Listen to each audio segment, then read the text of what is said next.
towering lighthouse perched at the very edge of a crumbling cliff. We're just one storm away from calamity. Can a rescue team move it safely inland before it topples into the sea? Elsewhere, an entire town faces being swallowed by a gigantic sinkhole. Can it be rescued before the ground beneath gives way?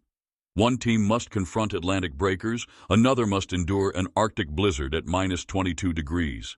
Two desperate efforts to avert disaster. Two teams up against formidable odds. Two epic endeavors that will test the resolve of everyone involved. Welcome to Monster Moves.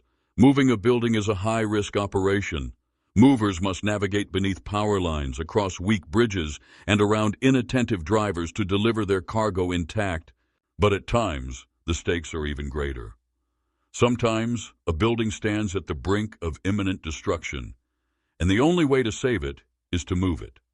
Sankety Head Lighthouse on Nantucket Island has guided local fishermen for over 150 years. But now this working lighthouse teeters alarmingly close to the cliff's edge. For the island's residents, it holds a special place in their hearts. A lighthouse hug is something we do, says one local. When we first arrive, we rush right over and just hug her. I've been doing this for 77 years. It's the most important little place on this whole island. Another adds, it's a touchstone for us. People see it when they come into the harbor. It's really an icon for the entire island. For more than a century, Nantucket, Massachusetts, was the whaling capital of the world. Its harbors crowded with ships loading precious whale oil. On these stormy North Atlantic shores, Sankety Lighthouse was always an essential beacon, but now the island suffers severe erosion caused by fierce storms. In October 1991, a violent hurricane hit America's east coast. Winds howled at 100 kilometers per hour, and towering waves pummeled Nantucket's coastline for 5 consecutive nights. Within that one perfect storm year, 5 meters of Sankety's cliff face were lost. Time was running out. Another bad storm could dash the lighthouse onto the rocks below. Already more than 10 buildings had fallen from the cliff's edge. The erosion here averages about 3 feet a year, warns one geologist. We're just one storm away from real trouble. The islanders raised almost $4 million to save their beloved lighthouse. Geologists calculated it must be moved 123 meters inland, hopefully preserving it for at least another century. Still, the fragile geology of this island will always remain vulnerable to Atlantic storms. Moving this tall, heavy structure is a daunting challenge. Innovative ideas abound. Use a catapult.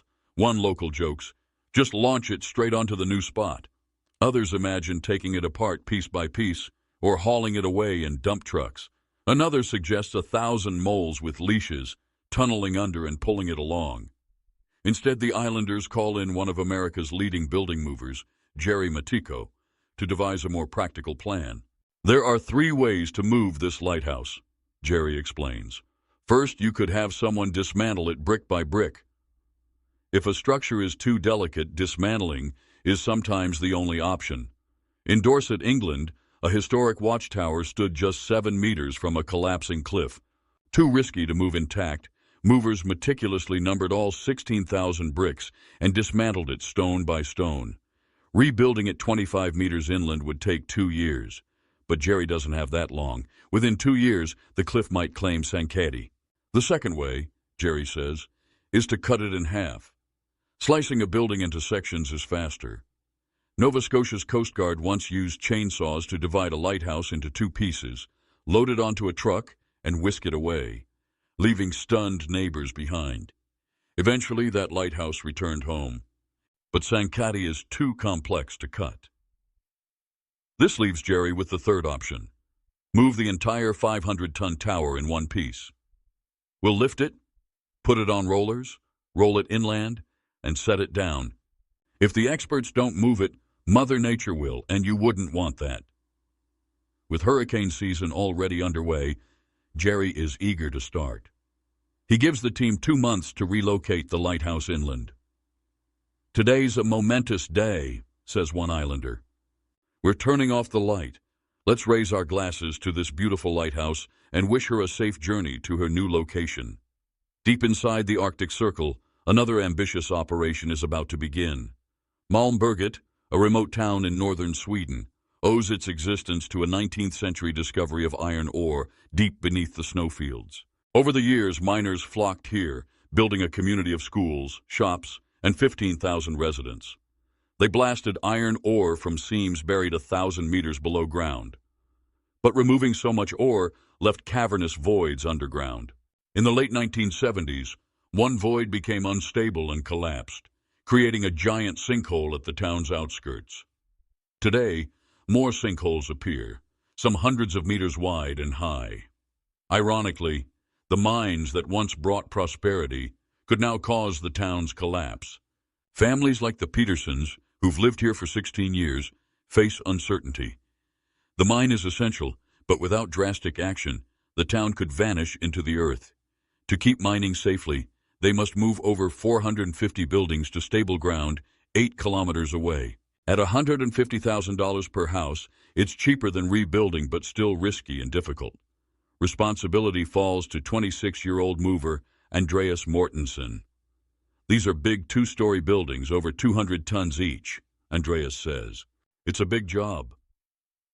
Back in the 19th century, animals like horses sometimes hauled buildings. But now, instead of 1,000 reindeer, Andreas uses powerful trucks. First, they must lift the houses from solid bedrock foundations. They spend 3 weeks tunneling through rock beneath each home to insert beams. If they knock loose too much rock, the building could topple. Worse still, the walls aren't attached to the floors. They must lift both simultaneously with high-pressure air jacks. If anything cracks or shifts, the house could tear apart. After 5 weeks of work, the first home, the Petersons, is ready to move. A massive 108-wheeled trailer from Finland costing $10,000 a day will carry it. But the Finnish drivers worry that the home is too wide. To prevent slipping, Andreas chains the house to the trailer and installs anti-tilt bars. Finally, they begin the journey through narrow, winding streets. One spectator leans out an office window for a closer look, then retreats quickly. After clearing town, they face a bridge with railings too high for the house's clearance. They must raise the building another 30 centimeters, increasing the tilt risk. It's tense, but they succeed. 8 kilometers later, the Peterson home settles onto new foundations. Mrs. Peterson marvels, "If I hadn't seen it with my own eyes, I'd never believe it." On Nantucket, Jerry prepares to lift the lighthouse. Decades of storms have damaged the brickwork. The team builds a wooden collar around the walls and uses cables to reinforce the structure.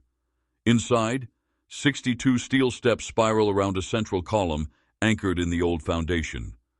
Once lifted, that column loses support and the steps could unwind. To prevent this, they secure the staircase with steel cables from top to bottom. They slice 10 holes in the lighthouse's base to insert steel beams. Hydraulic jacks will raise it like a car on a jack. But when the lighthouse lifts, extra stonework remains stuck at the bottom. It's too risky to knock it loose with a bulldozer. The structure shudders alarmingly each time. Instead, they must chisel it away by hand beneath 500 tons of precariously suspended masonry. In Sweden, Andreas now moves one house every 2 weeks. But as summer fades, the Arctic winter sets in. Soon, there are only 6 hours of daylight, with temperatures of -15 degrees. Snow and ice complicate everything. On steep hills, heavy houses could skid out of control. They need extra trucks as brakes and tractors for pulling power. Each move is a battle against the elements.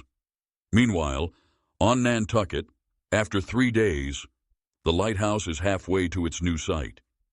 To reach the new foundation, which is 4 meters lower, they build steps in the terrain. At each step, they painstakingly transfer weight onto wooden towers, lower the building, reposition the rails, and push forward again.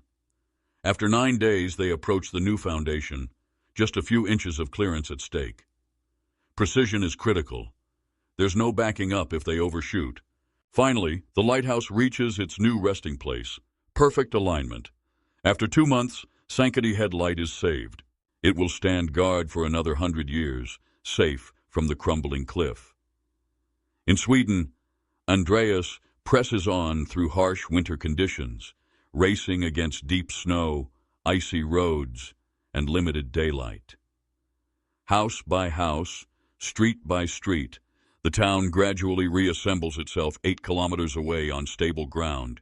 In time, the residents of Malmberget reclaim their homes in a new location, safe from the threat of sinking into the earth. 2 extraordinary operations, on Nantucket and in Sweden, both undertaken in the face of fierce challenges. 2 epic rescues, proving that with ingenuity, determination, and courage, people can save not just buildings, but entire communities.